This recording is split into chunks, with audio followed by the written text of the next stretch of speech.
Soy,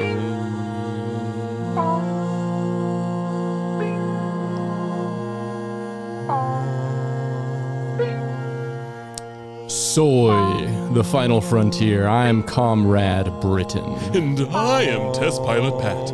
These are the voyages of the starship USS Thomas Riker, our ongoing mission. To explore new Star Trek episodes, both cringe and based, and to boldly go To escape the glass storm! Soy Trek the podcast is here. One half vegan, one half queer. Gay, 100% communist. Unless we have a less leftist guest. Patrick and Britain. Talking, joking, farting and shitting. All about Star Trek. Oh, like our buttholes. This show is rad. Soy Trek the podcast is here. So listen to Soy Trek right in your ear.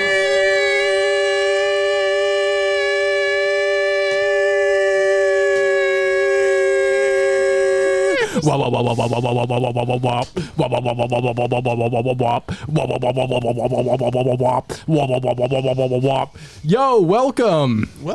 Welcome. I liked your remix of the song there with the little addition of the fart sounds. Yeah. You mean this? Yeah. It's perfect. Shouldn't have fed you so much coffee. That wasn't even a sound effect. I just mic'd the bottom of your chair. You son of a bitch. It's been mic'd this whole time. Oh, God. What do you think I jerk off to? You're the Chuck Berry of podcasting. Yes. This is a Johnny Be Good hour. No, the Johnny Be Good hour. Yeah. More like Johnny Be Bad. Yeah, Johnny do be bad. Johnny be slurping and derping. Okay, cool. Yeah, Dick Durpin. Excellent. Slurping and Dick Durpin. Slicking Dick Durpin. Slurping Dick Durpin. Love to see it. So, we are here with a guest today. Yet once again. Yeah. Hello. Announce yourself. What are you doing here? Hi, I'm Lucy Blue Skies. I'm the Star Trek stripper, and I'm here to review one of the new Lower Decks episodes. Hell yeah, you are. And thanks for being with us today. Thank you for having This me. is a live studio guest. Yes. One of the first times we've ever had one. Only other episode we've had one on is you, like 20 minutes ago when we did our other episode on sluts. Yes. Yeah. Hell yeah. You get to be the first. You get to be the second. Yeah. The third. Wow. Yeah. And the last. Yeah. It just ends after this. Right. That's you bring up a good point in saying that, in that your body count just actually accumulates more the more you have sex with the same person. Oh my God. Yeah. Oh no. Yeah. Oh. So, you folks in monogamous relationships who are having a lot of sex with your one partner, you have a very high body count. Oh shit. This changes everything for me. I think it does. So when people ask you what your body count is, just count the number of times you've had sex. That's easy. Wow, damn. I just went from 1 to 3. Fuck you. Hell yeah. Just marking them off on your wall like a prisoner. Yeah. Yeah. Yeah. Yeah, just take out a Bowie knife and... I wish I had concrete walls so I could carve stuff into it. I feel that would be very... I don't know. I feel it would be kind of like regulate the temperature, more or less. I don't know. Keeps cool in the winter. Concrete or... Yeah, concrete. Yeah. Concrete? Yeah. It's a good insulator, yeah. Yeah. Yeah. I could be wrong. I don't even know where I'm going with this. I'm sorry. I strip for a living, so don't ask me. Yeah. I don't know. Do you like strip copper or... I haven't met her yet, but I'm sure. Copper, I barely know her. We have ginger at every... Thank you. Very nice. All copper are bastards. Yeah. Yeah. Nice. So, I don't know. Oh, yeah. Something I need to mention. We have a Patreon. Did you all know that? I do. Yeah. Patreon.com/dumbidiotbs. And therein, for as little as $2 a month, you can subscribe to our Patreon. Oh, nice. What do you get with that, Pat? You get episodes right when you release them. Yeah, you certainly do. You get them also in high quality stereo. Yeah. Which, especially with 3 people, it's going to make a huge difference. Oh yeah. Yeah, and you're gonna be able to hear all the crosstalk, us tripping over our own feet. Yeah. You're gonna be able to hear me slowly rubbing my penis, Awesome. And you'll hear my mic chair. and me slowly rubbing Pat's penis. But that's the $500 tier of the Patreon. That's the That's a $500 Yeah. tier. We've talked about You get to watch them explore each other's bodies. Yes. the explorer tier. Yes, the body explorer tier. explorer. Yeah. Yes, Yes. to boldly go, Boldly go. to boldly blow, perhaps. That's the $1,000 tier. Hell yeah. Yeah. $1,000. $1,000. $1,000 to get my mouth anywhere near that, baby.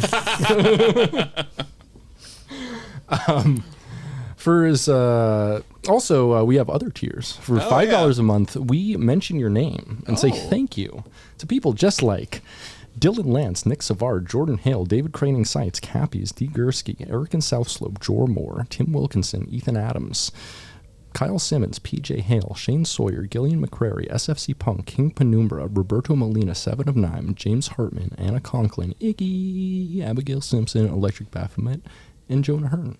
Hell yeah. Yeah. Also, a lot of those people are in even higher tiers than the $5 tier. For $10 or more a month, you get access to the Media Dungeon, which is my personal Plex server. It works a lot like Netflix or Hulu or any streaming service, except there's no fucking ads ever. No ads. There's more movies than all of the streaming services combined. Yeah. Got about 17,000 films. Yeah, that's why you put Fright Night 2 on there. Yeah, absolutely. And I've actually seen that. I love the Fright first. Night 2's actually been on there forever. I think Really? it just came up. They have a special recommended section cool. for Halloween spooky stuff. Ooh. Yeah. Yeah. And it's in the place that the recently added movies was. So see how you could get that twisted. I did get it twisted. Yeah, sorry. I have put up a lot of stuff lately, though. I now have well over 800 shows. I think about 825 shows, including tons of stuff that you will never find anywhere else. Stuff that, like, literally, like, people have bought the rights to try to suppress it. Like the New Kids on the Block cartoon. Oh. New Kids on the Block actually bought that in order to make sure it never came out because it's fucking wackadoodle. Now you can make sure that's being shot into space. Like you can so that it's picked, like that signal is picked up by a distant alien race. Yeah. And what they learn from human culture is entirely the Kid in the Block, New Kids on the Block cartoon, and that's what they learn about us. Right. And they come to our planet and they're like, "We want to meet your leader. Is it Jordan or Donnie? I'm not sure." Where is this Donnie Wahlberg? Mark Wahlberg, you will do. Wait, and he's like, "Are you Korean?" Yeah, you better not be Korean, or I'm gonna come over there. Oh yeah, Mark Wahlberg, a Boston treasure. Oh yeah, Boston treasure. Yeah, he is part owner in the Boston chain Wahlburgers. Wahlburgers. Yeah, I have eaten there one time. I ate a burger with a full pound of meat in it. Wow. It tasted like sodium, and I'm glad you're still here with us. Yeah, after it that. made me feel like pins and needles for like 4 hours. That's how like my limbs went mildly numb. I mean, that is how in ancient China people used to commit suicide, is they would eat a entire pound of salt. Wow, That's pretty cool. So this episode is actually sponsored by Wahlburgers. So thank you so much for your pins and needles. Yeah. Thank you. Thank you for almost giving Britt a heart attack. Yeah. Thank you, Mark Wahlberg, for promoting Catholicism. Yep. Yeah. We love that. Yeah, he was in that. Thanks, Was it Father Ted? Yeah. Is that right? Where the was that a sequel to Ted, the Seth MacFarlane film with a teddy bear? Oh, It should be. Yeah. Where the teddy bear becomes like a priest, a perverted teddy bear. Or maybe he exercises the teddy bear, since a talking teddy bear is like like something of the devil, like it's possessed. Oh, it absolutely is. That is a Yeah. fallen angel inhabiting that teddy bear's body. So he cast it back into hell. Yeah. Because especially since it was voiced by Seth MacFarlane, so he's probably like, "Going back to hell, teddy bear." Good point. Is that how he sounds? Is that a Boston accent? Yeah, that was pretty close. Yeah. I don't think that's a Seth MacFarlane accent at all, though. He can do that one for sure. Well, that was me doing Mark Wahlberg. Oh, okay. I Like, thought you were doing Teddy Ted. Bear. Okay. Yeah, okay. that was my big complaint with Ted. Is like, realistically, if a Boston person found a talking teddy bear, He would- they would just stomp the shit out of that. Like that thing, that would not have been a movie. hold That up. would have been 10 minutes and over. He would have also fucked it. He would have, but like after he stomped it. Right. Yeah, He's yeah. like, oh, it's still moving. Just Well, enough. Yeah. Yeah, Mark Wahlberg would have seen like the Made in Korea on the teddy bear and just beat the crap out of it. Beat it until it's blind in one eye. Yeah. I don't think so, teddy bear. Not in my city. Not in my city. Better get the hell out. Get out of the wall boogers, goddammit. Incredible. Or was it a Vietnamese guy? I think it was Vietnamese. Yeah, okay. So, Yeah. Shouldn't have conflated those. That was bad of me. Bad. Yeah. That's something that Mark Wahlberg would do. That's something Mark Wahlberg would Probably. It's very Ted of you. It's very Ted. Very Father Ted. Yeah. Yeah. Only if Father Ted was on that plane in 9/11. That's true. Because Mark Wahlberg said he would have stopped it. Yeah, he did. If he was on that plane, which plane do you think he would have done best on? I mean, because he couldn't have stopped the entire thing. There was 4 planes. Right? That's true. Right. Unless he can be 4 places at once. I always forget there is 4 planes, yeah. Yeah. There's the one that crashed in the field. Mm-hmm. Yeah. Isn't that how many Wahlberg children there are? I have a theory now. You might be right. Oh, there could have been there could have been a Wahlberg on each plane. Yeah. Oh my Yeah, God. yeah. There could have. I mean, do you think Donnie could have stopped 9/11 though? I know Mark could. Easy. Absolutely. Really? He was in that movie Dead Silence. Right. With about the evil ventriloquism. Uh-huh. And Donnie did a pretty good job in that. He seemed like he was kind of a badass. Wasn't he in one of the Saw films as well, or a couple of them? Probably. I've only seen like a couple of those. Like, Yeah, the 10th one just came out. Saw Jesus X. Christ. Yeah. I do feel that it's been on forever. I do feel like the first time I saw that, I was probably a teenager. Now it's just like, now it's still going on, and I'm like middle-aged.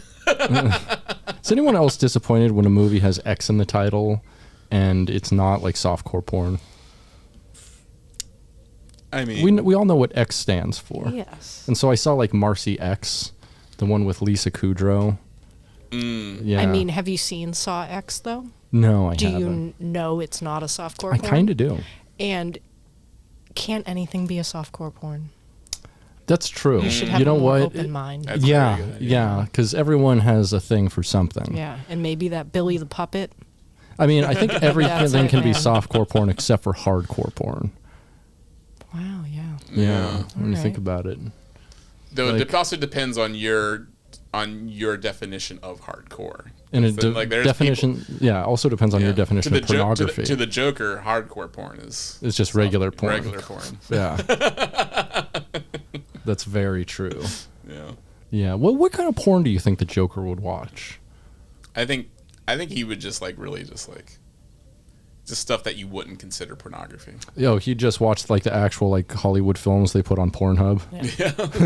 Saw. Yeah. Saw, he would watch Saw and be like, yeah. Yeah. Ooh, Saw X. Hells yeah. Yeah. I think he'd watch like The Hangover and jerk off to that because he likes Yeah. laughing and stuff and he likes jokes. He's a joker. It's like, after all. yes. This is the kind of porn I like. That's also very close to your like Rumpelstiltskin laugh. Yeah. Excuse me, it's Rumple Foreskin. Rumple foreskin. Rumpleforeskin. You're right. Yeah. May the foreskin be with you. It always is. Indeed. So we are here today to talk about an episode of Star Trek that we watched. A brand new episode of Star Trek that we watched. Lower Decks, Season 4, Episode 9, The Inner Fight.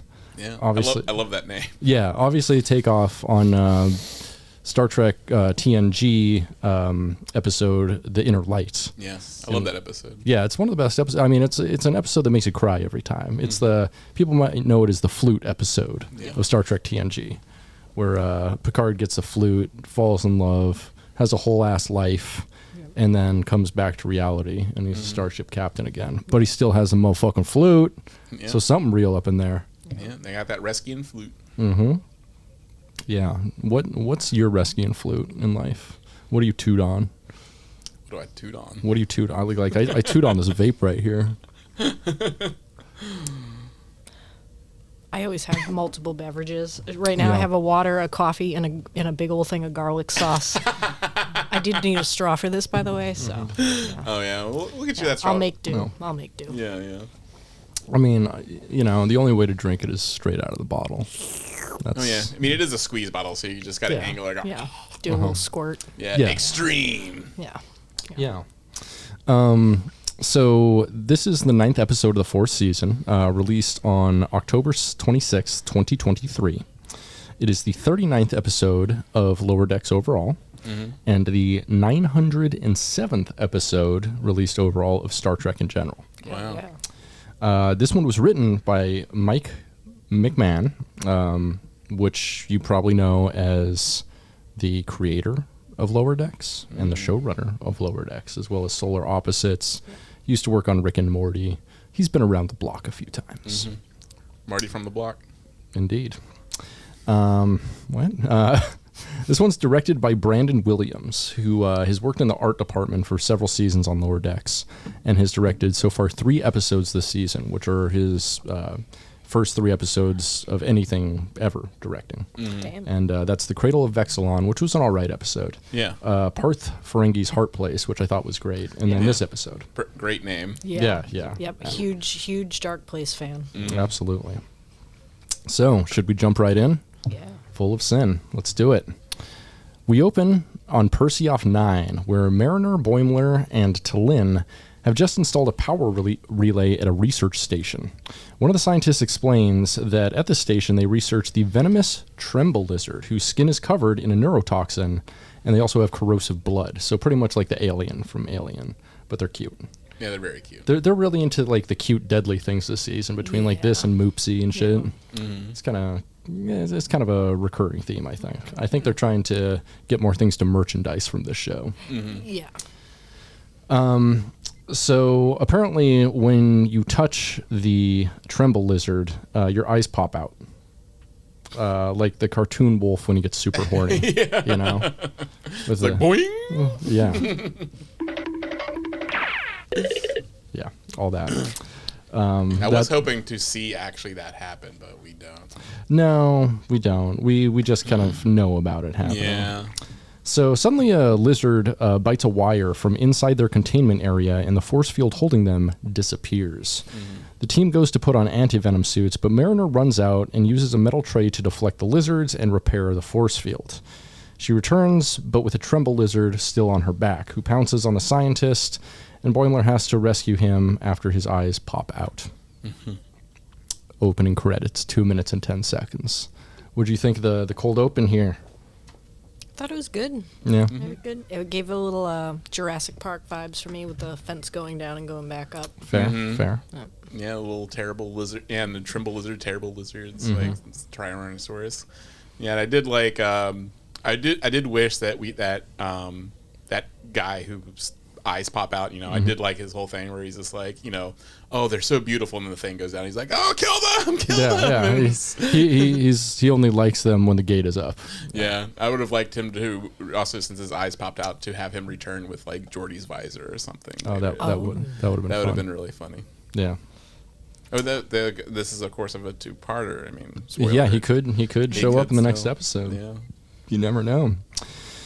So we return, and on the Cerritos, Boimler and T'Lyn discuss Mariner, and both are concerned about her increasingly unhinged behavior, constantly walking into danger. They walk into a conference room, and both Tendi and Rutherford are already there, having been called there by the captain, who comes in with Ransom, Shax, and Dr. Tiana.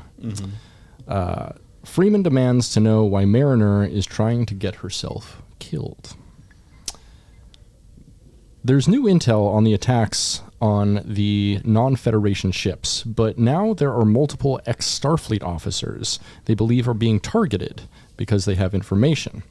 And they need to go to retrieve these people, including 7 of 9, Beverly Crusher, Thomas Riker, and one Nick Locarno, who the Cerritos is assigned to go get. Locarno was a former Starfleet cadet who is a pilot for hire now. You might remember him from the TNG episode from Season 5, Episode 19, The First Duty, as played by Robert Duncan McNeil, who we probably all know the best as one Tom motherfucking Paris from Voyager. I was really hoping Mariner was going to be like, wait, that looks like Tom Paris. Right, because they've already done Tom Paris references on here on the show, and they've shown Tom Paris too. Yeah. I don't think it was him specifically, but a hologram of him. He was the talking plate. Was he? Yeah, remember he had the commemorative Star Trek plate with Tom Paris on it. Right, Talked to Boimler because he was like losing his mind from the. Didn't Rutherford, after he rebuilt the Delta Flyer, wasn't there something about Tom Paris in there too? I think. I don't recall. Oh yeah, they definitely. I think they definitely referenced. Him a lot, and I always felt like, Nick Locarno was supposed to, and especially for Voyager, that was supposed to be. So it was the character of Tom Paris was largely based on Nick Locarno, which is weird. They just didn't make him. Yeah, Nick Locarno. But I mean, he was like a disgraced cadet, but it would have actually made sense to have him because he has like a troubled past. Yeah, in like in the pilot, Janeway goes down to get Tom Paris from like a prison colony. Australia, which is there's nothing saying that he didn't just change his name. That's true. That's a very true. Switch things Witness up protection program, so fucking Wesley Crusher doesn't come after him. Exactly. Yeah, because he's got the power of the Traveler now. He could come and fucking murk him at any time. Yeah. And his dad changed his name too to make sure. Oh yeah, because his dad's like the admiral named Paris. So or just fake dad, fake family. Fake dad. Yeah. Oh yeah, I like that theory. Yeah. That's our new official theory on Soy Trek is Tom Paris and Nick Locarno, same person. Same person. I mean, that's not a theory. That's a fact of who the actor is. Yeah. And it was Robert Duncan McNeil who voiced it. Yep, it certainly was. Yeah. So, the gist of that episode, the Locarno episode, is that he tries to get Wesley Crusher to lie about a shuttle accident in which a cadet dies, which ultimately gets him fired and was the inspiration for Tom Paris, who in turn was played by the same actor. And also had also one of the first appearances of Cito as well. Oh, Cito Jackson, yeah, for sure. So then later also referenced in this episode. Absolutely. So they're concerned that Locarno will precipitate more danger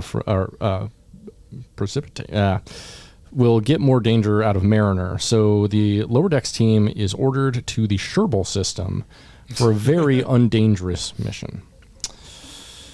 At the shuttle, Mariner is excited for a girls' trip, including Boimler, even though she doesn't even know what the mission is about. And I think this is further like twink coding Boimler. Oh yeah. Putting him on the girls' trip. Oh yeah. Yeah, we all know about Mariner or Boimler. Yeah. There's always one guy in the girl group that's like, you can.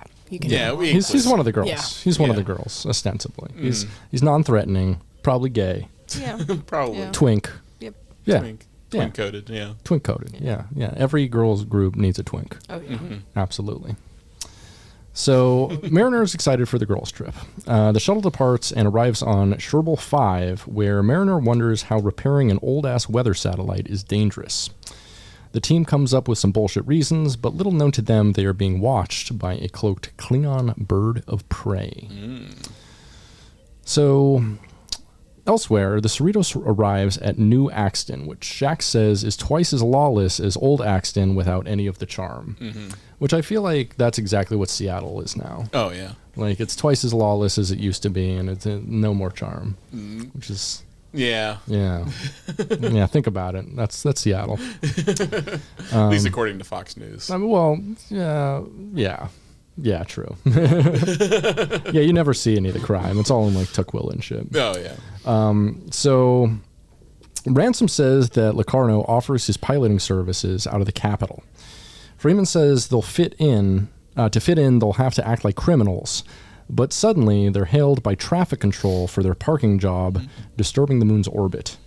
A mysterious robotic figure is waved through by traffic control without any trouble. Mm-hmm. And remember that mysterious robotic figure, because we see him later. They're important to the story. Yeah. Back with the gang, the Lower Decks gang. They're finishing their job updating the buoy when the Klingon bird of prey decloaks in front of them and locks weapons. Mariner takes control of the shuttle and hurtles towards the surface of Sherbal 5. The bird of prey kills their shields, and Tendi emergency transports them onto the planet. On the surface, Mariner notes that they're far from Klingon territory when they hear mysterious screams in the distance, which is something I always go towards. I don't know about you. Oh, yeah. You've got to figure out what the screams are all about, and if you can contribute to them. You always can. You always can. Yeah. Be the screams you want to hear in the wilderness. Yeah. I like that. I should put that on a shirt. Yeah. I mean, there is some nights when I especially during the summer, like I had my windows open, I would just hear random screams happening off in the distance somewhere, and just be like, city sounds. Yeah. Sounds of the city. The white sounds of the city. Yeah. Yeah, we love to hear them. So Mariner runs off into the jungle with the others following. In the jungle, Mariner tells the group her intention to show the apex predator of the planet that she is the new apex predator. Yeah. She's working through some stuff. Yeah, but we all know who the real apex predator is. Neelix. Oh, yeah. Yeah. Mm-hmm. Unfortunately. Child predator. Yes. Neelix is actually has he's banned from ever entering the Alpha Quadrant. Like he's the AKES predator. Yeah, AKES predator. Got him. Got him. So Kess is dead now, right? Yeah, she's got to be by your age. Yeah. They only live to be like 6, right? Yeah. I thought it was 11. Was it 6? I was thinking 9. 6 or 7, I think. Yeah. I was thinking 69, but that has nothing to do with her age. Nice. She's an Ocampa, right? Yeah, Ocampa average age. Yep, looking it up. You almost said the C word there. Oh, no. Computer. Oh, yeah. Don't say it. It's going to talk to us. No, that's the point. I want a new friend. Yeah. It's our new guest. 9 years. 9 years. Okay. Oh, that's right. All right. Go, Pat. So Tendi has a pad full of information about the planet, which T'Lyn thinks will help them get off of the planet. Suddenly, the group spots the Ferengi captain we thought was killed by the mysterious vessel in one of the first episodes of the season. And he's being chased down by the Romulan captain we thought was killed by the mysterious vessel earlier in the season. But we learned, I think, last episode that they were in fact towed away, just kidnapped. The Ferengi tries to bribe the Romulan, but the Romulan wants information, not latinum. Suddenly, a third figure gets near the Romulan, but falls into a type of bear trap, like a punji pit, and it traps their leg. Mariner jumps in and knocks down the Ferengi, and she battles the Romulan, during which she gets a concussion, so the team drags her away. Which, there's a lot of concussions happening on Lower Decks. I feel a lot more than regular Star Trek. Everyone's getting concussed. Yeah, they should really maybe address that or not do that. Yeah. Like, I feel like the Vulcan neck pinch is one of the good things that they invented to get away from, like, the trope of, like, hitting someone on the back of the head and knocking them out, which, like, does serious brain damage and shit. They're all on the Enterprise CTE. Hell yeah. So on New Axton, Freeman, Shax, and Rutherford arrive, and Freeman says Locarno frequents the pickpocket district, which I like. Rutherford joyously finds out that the uniforms actually do have pockets. Yeah. Yeah. Yep. Which we don't see him use a lot. We don't see things in people's pockets on this show at all. No. I mean, obviously not this show because it's a cartoon, but I think in also Star with Trek. replicators, like, you don't need to carry a whole lot around if you can just make it wherever you're going. Right. Yeah. And the things you do need to carry around, you can carry around in your ass. Yeah. Oh, yeah, it's nature's pocket. Yeah. It is nature's pocket, you know? Yeah, and typically also if we see them bring things down, they have, like, those, like, sort of, like, little pouches they can connect to their uniform, and they carry right. tricorder or like it's that tactical gear. Yeah, a little space fanny pack. Space fanny pack. Yeah. We're pro fanny pack on this podcast. Yeah. Do we believe it's like the British context fanny, or do we believe it's the American context? So it's a pussy pack. Yeah. Oh, okay. Yeah. If you were to say fanny pack over in England, they would think you're talking about nature's pocket. Yeah, that's nature's true pocket. A fanny pack is what I call my dick in British. Yeah, because it packs fannies. Or in American too. Fuck it. Yeah. It packs whatever hole it wants. Yeah, and have like a fanny packer. Yeah. Just like the Green Bay Packers. Same thing, same idea. Nice. Yeah. So, Rutherford, the team of Freeman, Shax, and Rutherford arrive at Mudd's, obviously an allusion to Harry Mudd, which is a dive bar, and Freeman says she should do the talking, since she aced her hoodlums and racketeering seminar at Academy, which I would love to be in that class. Yeah. I could probably teach that class, because I'm definitely a hoodlum. Oh, yeah. I do like how they add to the canon where it's just like, oh, yeah, this is just a course they have in Starfleet Academy, just like having to, the class they teach to deal with like the little underhanded shadow, the sneaky things, the rumple foreskins of the world, foreskins of the world. Yes. And also, I don't think we mentioned it. Like, was that a music refrain from this planet? I don't know. It sounded very musically like Star Wars. Huh. And we got a lot of Star Wars type musical cues, I thought. Yeah, and the bar was very much like a Tatooine type bar. Buildings too. Like, yeah. This did seem very like Tatooine kind of. Yeah. Star Wars: A New Hope coded. Yes. Yeah. Or even Jabba's palace coded. Yeah. Yeah. No, I get that. Yeah, for sure. So the bouncer to the bar won't let them in without a 2-hour wait because he's prejudiced towards Starfleet. But he lets the mysterious robotic figure from earlier right in. So this guy has access. This guy has access. Access and allies. The game. That's why they let him into the bar. It's because he has that board game. Oh, not the game Michael Douglas movie. No. Yeah, the game. There's an Axis and Allies game. Yeah. Oh, yeah. Yeah, it's a board game. It's fun. I don't know. Maybe check it out. This is now a board game podcast. Hells yeah, I like board games. Yeah, we're talking about, I don't know, fucking Monopoly. We're talking about the lore of Monopoly and its secret history. Man, you ever landed on Boardwalk with all hotels? I have. Like, I know. You know what I'm saying? I know I just stare at the gun. Yeah. I'm like, I will never financially recover from this. And now we're talking about sorry. That's what I'm going to put in my suicide letter. It's just an envelope, and you open it up, and it's the game sorry. All the pieces just fall out. You're just like, what the hell? Nice. Yeah. There's worse suicide notes to lead. You know, better ones too. Oh, like old Kaczynski's manifesto. It's pretty good read. I don't know if you read it. It's an industrial society and its consequences. Pretty interesting. Nice. Pretty interesting. And I read it when I put my little nightcap on and read it by candlelight. Oh yeah. I'm like, good night. Yeah, that's pretty cool. Manifesto before bed. Yeah, a little manifesto before bed. Yeah. Puts you to sleep like a baby. Yeah. So,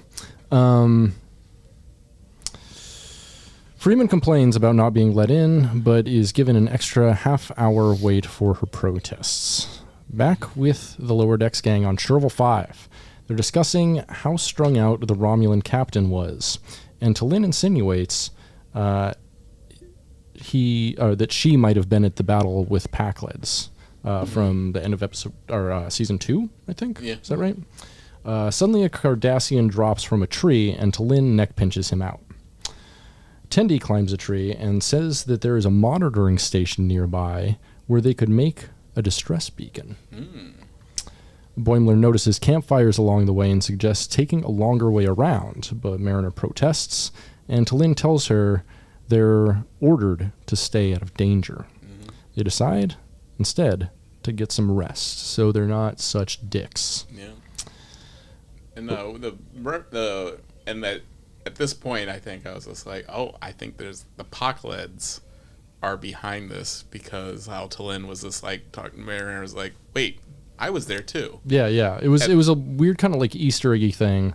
She was like, wait, were you at the Battle of the Packlids? But then they're interrupted because she doesn't say it outright. Yeah, and I was like, wait, were all of these people here because they were involved with the war at the Apocalypse? And I was like, oh, it got me thinking. Yeah. Like, I was like, but it was also, it was very interesting. Very interesting. Yeah, I was like, I wonder if that's going to also come back somehow. But why would they be targeting like 7 of 9? Because I don't think they were there for the War of the Packlids. And why Thomas Riker? Because William Riker was there, but not Thomas. Yeah. For what we know, like Thomas Riker's still in prison. Yeah. For the Maquisha. Yeah. Which, free the Maquis, free all my Maquis, let my people free. I hope we do see Thomas Riker. Yeah, in the next episode, like seeing that, like that'd be great if it was Locarno and Thomas Riker, just like everyone's alternates. Yeah. Oh hell yeah. Just the other Boimler as well. Oh yeah. William Boimler. Yeah, I was thinking about it before. Yeah, like Thomas Riker, he's like has like a bunch of prison tattoos. He's like spent so much time, so he's just becoming way different than William He's just Riker. got Mzadi on his forearm. He has like a little pin-up babe. A giant Horgan. Ooh, I should get a fucking Horgan tattoo. Yeah, you should. Yeah, that'd be sick as fuck. Put that right there on my wrist. There you go. Nice. Yeah, or on my hand, just so everyone can see that I seek Jamaharon in the ass. Beautiful. Topping, not bottoming. Just so you're aware. You also have that whole thing that you just said, also red. Just getting smaller and smaller as it goes down. So just trails off like your mill pool. It just like gets smaller and then just goes in the thing and it just like stops. Yeah. Cool. Yeah. It's a plan. I'll make a design. Yeah. So Mariner isn't tired, so she doesn't go to sleep like the others. Instead, while everyone sleeps, she runs off into the jungle for some jungle love. And that's why I was getting lots of like, I don't know if you've seen Predators, the Adrian Brody Predator movie. No. I was getting lots of Predator vibes from that because in that premise, they're all dropped from the sky, all these random people, and then they on this planet none of them know, and then they're getting like hunted. They're getting hunted, and I was getting lots of Predators, and actually a lot of people don't like the Adrian Brody Predators movie. I think it's fantastic. It's one of my favorite ones. Yeah. And what was the brand new one that they made? That one was really good. Prey. Prey. There you go. Prey was excellent. That was awesome. Yeah. Yeah, and it sucks that didn't get a wider release. It was just released directly to Hulu, and Prey was. Well, I think a big reason for that is that I think it came out like right after the pandemic started. So, but that one's highly recommended. That, in my opinion, that's the best Predator movie. Yeah. The first one's good too, and the first one's like iconic and super memeable. Yeah. But and fucking Carl Weathers rocks. So does Jesse Ventura. Yeah, I love Jesse Ventura. Sexual goddamn Tyrannosaurus. God, he's so good. Also watch Jesse Ventura's Conspiracy Theory. That show. Show's really good. It's on my server. It's amazing. It's basically like him going to top secret places and then complaining because they won't let him in.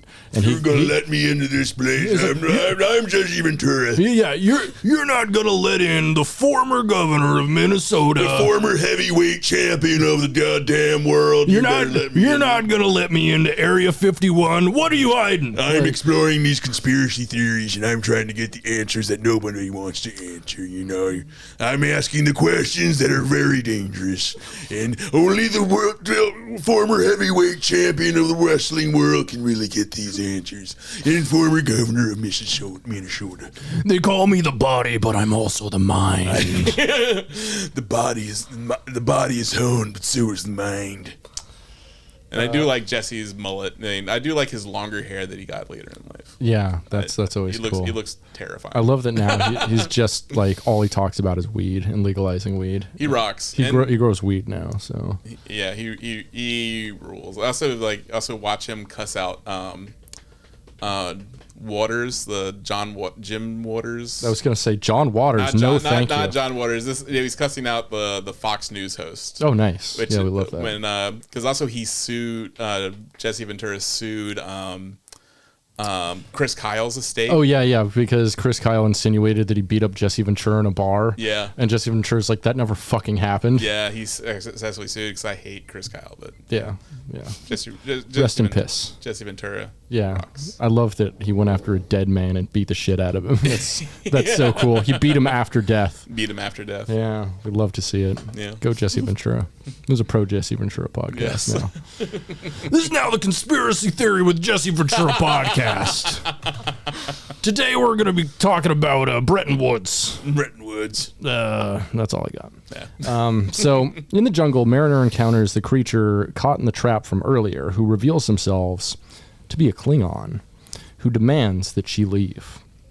She refuses and calls him a Patak, and they do battle until they're interrupted by a glass storm. Mm-hmm. And this glass storm's pretty cool. I like the idea of a glass storm. Some knife rain. Yeah, like a knife rain. Yeah, they're getting ready to do battle, and a knife just like sticks in his back, and he's like, "Fuck, we got to get out of this." Mm-hmm. So they get out of the knife storm.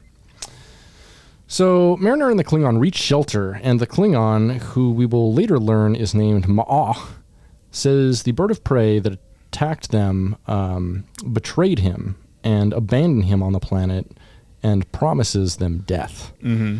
The two wait for the storm to pass, and next we have what, in my opinion, is the best scene in the entirety of Lower Decks.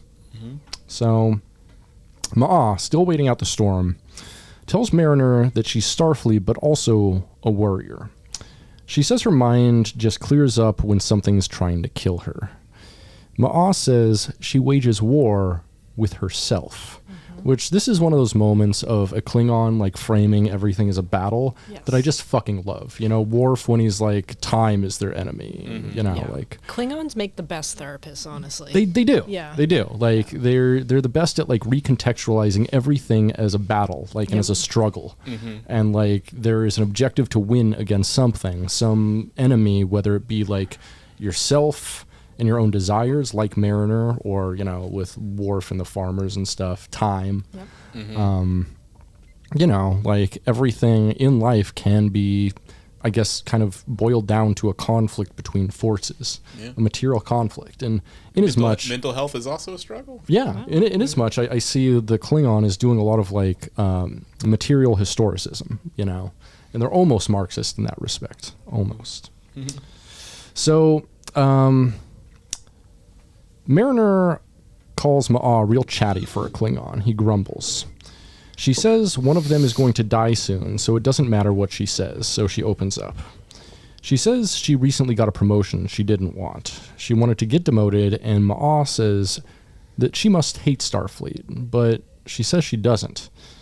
She says back at her academy days, her dream was to be a captain, and inasmuch she modeled herself after Sito Jaxa, another fellow cadet who got stationed on the Enterprise. But it got her murdered by Cardassians, referencing the TNG episode from Season 7, Episode 15, Lower Decks, which we reviewed like a year ago on this podcast. Yeah, it seems like sort of like the blueprint for this show. Yeah, definitely. Yeah, that's because it was an episode entirely about like people in the Lower Decks, where we got like a better idea of what like ensigns' lives are, and it's centered around them. And I think Mike McMahon, like, you know, took that to heart when making the show and made it in a similar fashion. So Mariner mentions her battles against the Dominion, and Ma'a is impressed, even though Mariner says it was all just massacres with no honor.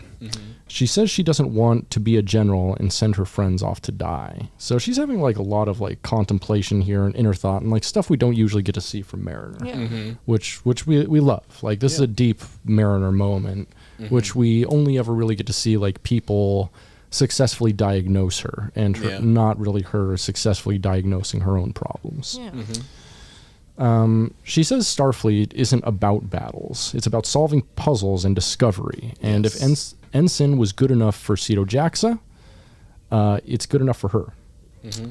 And throws her second pip to the ground, making herself Ensign again. Ma'a says Ceto was a warrior, and Mariner does not honor her, and that she made her own choice. Mm-hmm. Mariner knows that this is right, but she says Starfleet can still do better. Ma'a gives her pip back and says to honor her friend by slaying her enemies and studying her plants. Mm-hmm. Mariner hugs him, and he dislikes it. He's like, what are you doing? He tries to continue their battle, but she insists that they're allies now. No. And this whole scene just like, I love this. Yeah, this is fantastic. I like that they gave Mariner some real deep backstory to as to why she acts the way she does. Mm-hmm. Yeah. This scene, I think, more so fleshed out Mariner and kind of the entire show, because she is the main protagonist. Yeah, and kind of like, and really like shows like the spirit of Star Trek, like that we all really appreciate. Like Mariner says it. You know, she's like, you know, Star Trek is puzzles. not about. Star Trek is not about being a military organization. It's about exploring and just doing good in the universe and just like spreading that goodness throughout. Yeah, which makes me think that like Mike McMahon actually like gets Star Trek on a really deep level, and I think we already knew that because like well before he was even really involved in the cartooning world, before he worked on Rick and Morty, he ran a pretty big Twitter account called TNG Season 8. Yeah. Yeah. He ran that? That's him. In which he just gives like brief descriptions. Yeah, right? No, exactly. And in which he'd give like brief descriptions of episodes that should be like TNG Season 8. So like just ridiculous stuff, you know. Yeah, if listeners have not checked that out, they definitely should laugh out loud funny. Yeah, it's some of the funniest Star Trek stuff outside of like straight up this podcast. Yes. No, but outside of like Lower Decks, it's some of the best like Star Trek jokes out there. Mm-hmm. I think like Lower Decks has done a lot of fan service recently, but it just comes from such a place of respect and like really understanding the show that I kind of like it. I kind of like it. It comes from a place of reverence. Yeah, yes, yeah, exactly. for sure. Yeah. And yeah, you can feel like the deep love for Star Trek in the show. Yeah. We love that. We love to see it. It's fantastic. So back at Mudd's, the dive bar, Freeman, Rutherford, and Shax find the information broker, who knows their names and threatens to destroy them. The broker refuses to sell the secrets to Starfleet. Freeman pulls her team aside and declares this is an old trick, and the information dealer is in fact a puppet, referencing the TOS, the second episode of TOS, the Corbinite maneuver, in which there is like an information dealer type thing that looks exactly like this, and it is in fact a puppet. He's acting very puppet-like. There's sparks coming from his neck. Right, and he's just jerking his head around as though he's like kind of a carnival attraction, like the carnival fortune teller, you know, that you put $1 in and it gives you a ticket with your fortune or whatever. Kind of the exact same thing. So Freeman grabs the broker and shakes him until Rutherford scans him and finds he has, quote, all sorts of internal organs. I like his little gangly, thin limbs. He's like, get off of me! So Freeman puts him down and apologizes. The dealer is still, however, incredulous and offers to sell the Locarno information to anyone but Starfleet. Which, like, Starfleet could then buy it off of anyone. So, I don't know. That seems weird that he'd suddenly decide to do it. But it furthers the plot, so whatever. Yeah. So the mysterious robotic figure we talked about a couple times earlier comes forth and pays for the information in cash. Mariner... Freeman says she's trying to protect Locarno from people like the robotic figure. The bouncer throws them out and everybody boos them. Can we get some boos in the chat? Get some booze. Get some boos in the chat. Happy Halloween, everyone. There's the booze. Spooky. Very spooky. Imagine that's how a bunch of really shitty ghosts sound. Boo. go, boo. That'd suck to be like a stand-up comedian and have like your only fans be ghosts. He's getting heckled by a ghost. Yeah, because then you think you're always being heckled, even though that's the way they cheer. They go boo, and you're like, what does that even mean? Yeah. God, gotta get a better fan base. It's not all dead. Hey, this crowd is dead tonight, right? Anybody? Boo. Thank you. So back with Mariner and Ma'a, they find Orions, Ferengi, and Romulans all fighting amongst themselves. Ma'a makes a battle plan, and Mariner says they have to do something harder than attack. My penis. She tells them they need to work together to figure out what happened to them. Yeah. The Orions refuse to stand down and go to kill Mariner and Ma'a, but suddenly Tendi jumps out of the bushes and uses her authority as the Orion Mistress of Winter Constellations to stop them. Mariner makes a grand speech about working together against a common enemy and inspires everybody to team together. Everybody, that is, except the Romulans. But they who will cease aggression. Yeah. Yeah. Also, this is, I feel, another Star Wars reference. Like, that base looked exactly like the base in Return of the Jedi? Return of the Jedi. Yeah, you're not wrong. Yeah, I was just like, oh, a jungle base that's like a like small metal structure. And Yeah, if they put Ewoks in the last episode, yeah, I'm a motherfucking loser. Yeah. I mean, they're obviously trying to do more merchandising with like Moopsie and stuff in this season, so I don't know. I wouldn't put it past them, to be honest. Suddenly, out of nowhere, Mariner's beamed away.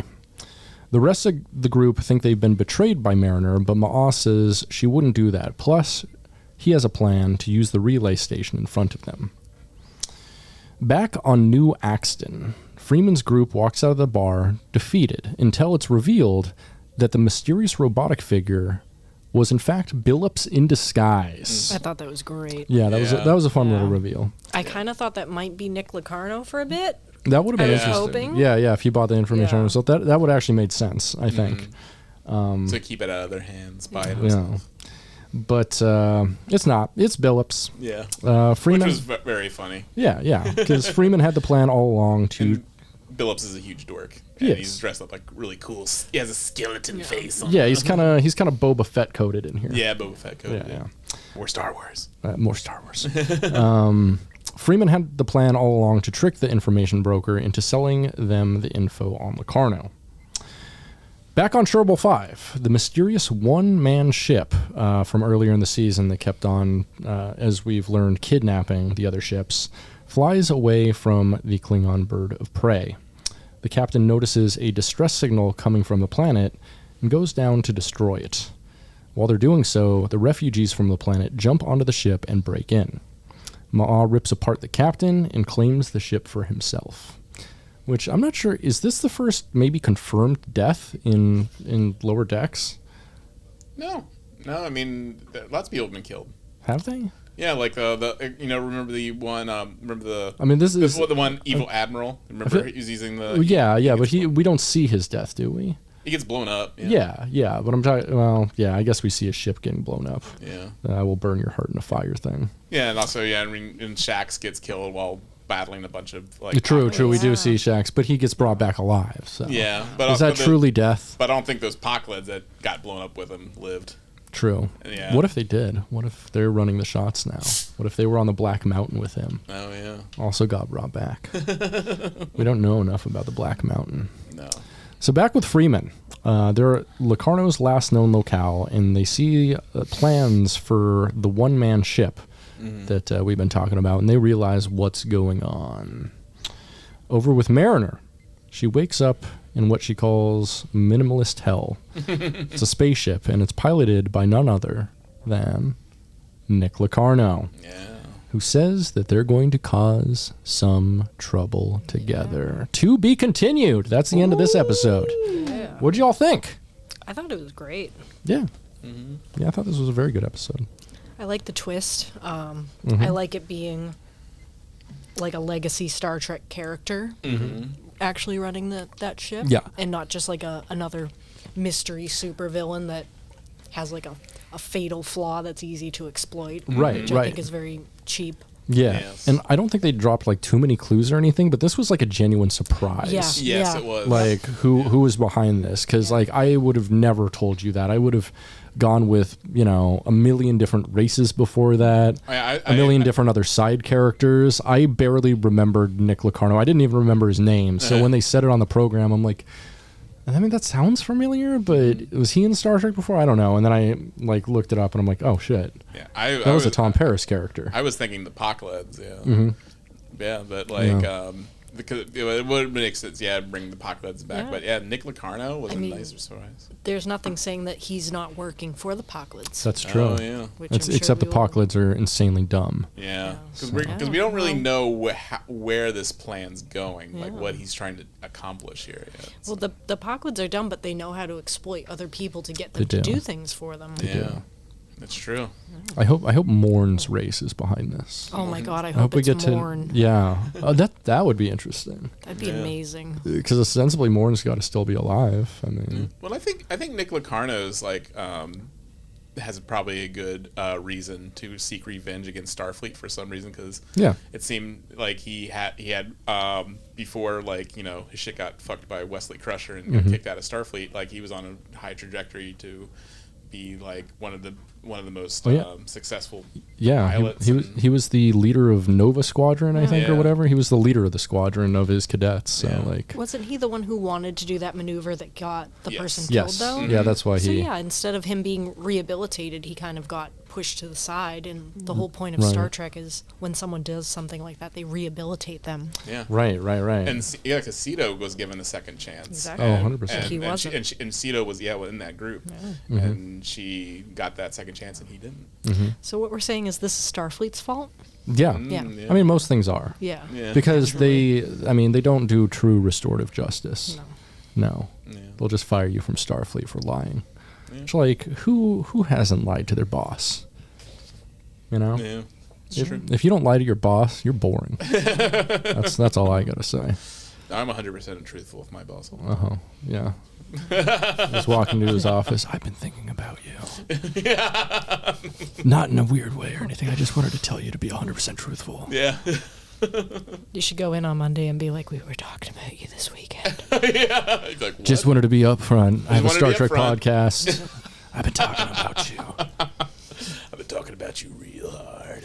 Yeah, we were just talking about how I think about you, so, Nothing weird, anything, They're going to be playing this at your tribunal at work. Yeah. They're like, Patrick, have a seat. Yeah. And just like press a play button. And the, the, story, this episode. the song starts playing. You're like, Yeah. oh, Yeah. fuck. Oh, It's like damn it. Q's courtroom. They're in the big robes. Yeah. Yeah, my boss comes in on a floating chair. Yeah. And it's like, Yeah. Humanity is condemned. yeah. And by humanity, I mean you. Get the hell out. By humanity is condemned, I mean you're fired. You're fired. Yeah. Yeah.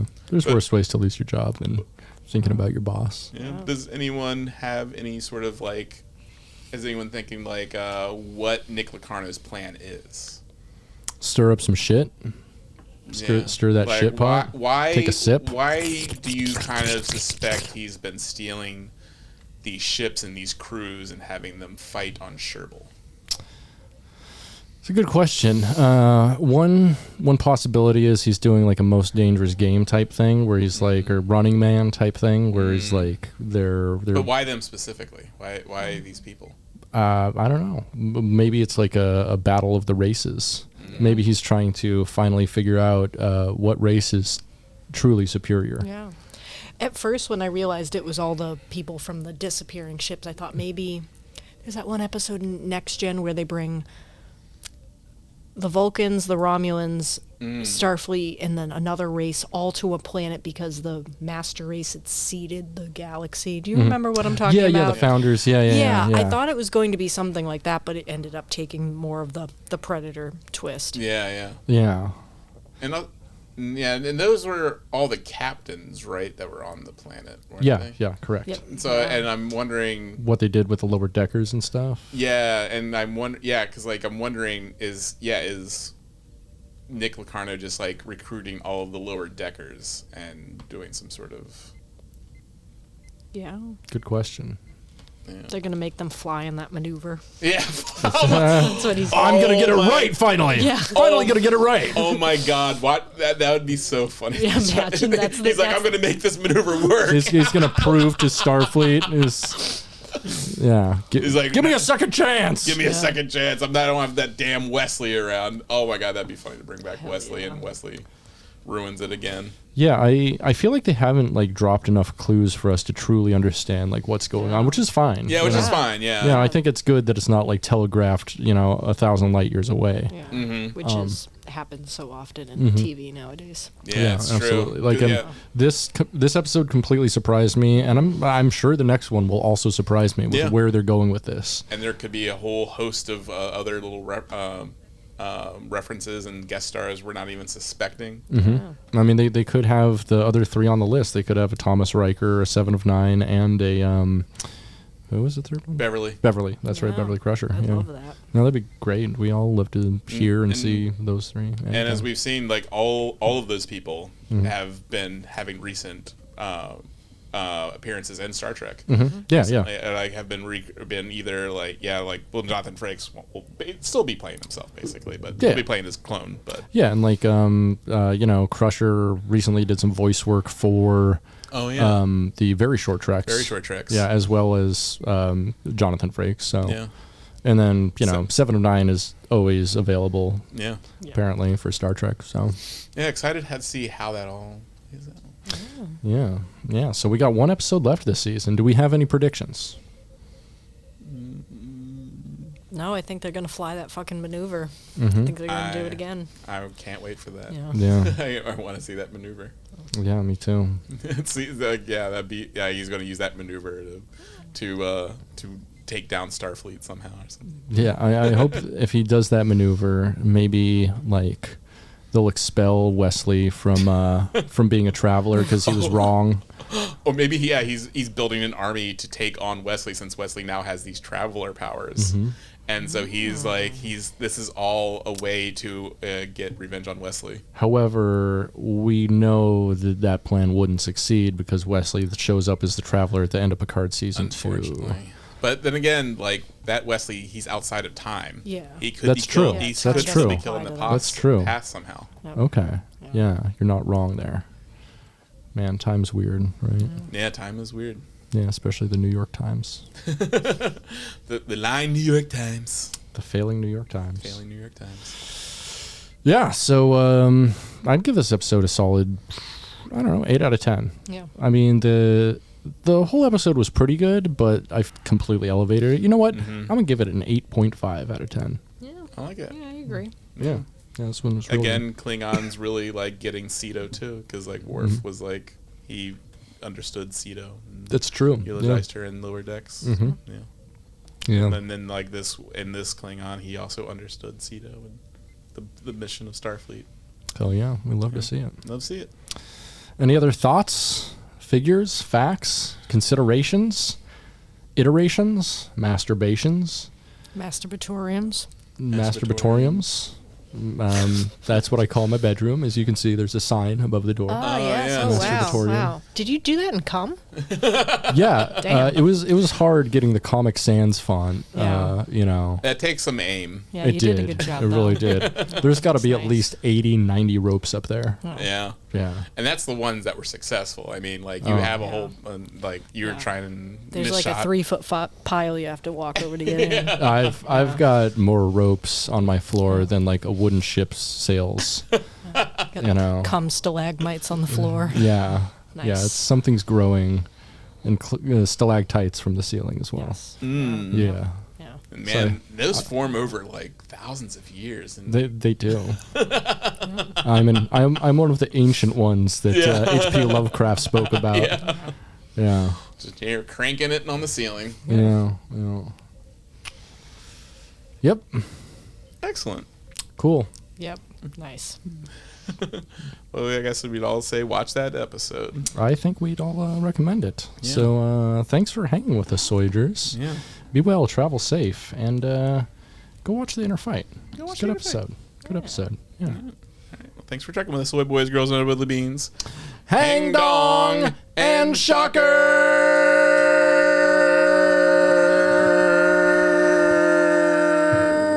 Soy, soy, soy, soy, soy, soy, soy. Soy, soy, soy, soy, soy, soy, soy, soy. Soy, soy, soy, soy, soy, soy, soy, soy, soy. Soy, soy, soy, soy, soy. Booda da dooda da dooda da dum bum. Booda da dooda da dooda da bum bum. Booda da dooda da dooda da bum bum. Booda da dooda da dooda da bum bum. Dooda da dooda da dooda da bum bum. Dooda da dooda da dooda da bum bum. Dooda da dooda da dooda da bum bum. Dooda da dooda da dooda da bum bum. Dooda da dooda da dooda da bum bum. Dooda da dooda da dooda da bum bum. Dooda da dooda da dooda da bum bum. Dooda da dooda da dooda da bum bum. Dooda da dooda da dooda da bum bum. Dooda da dooda da dooda da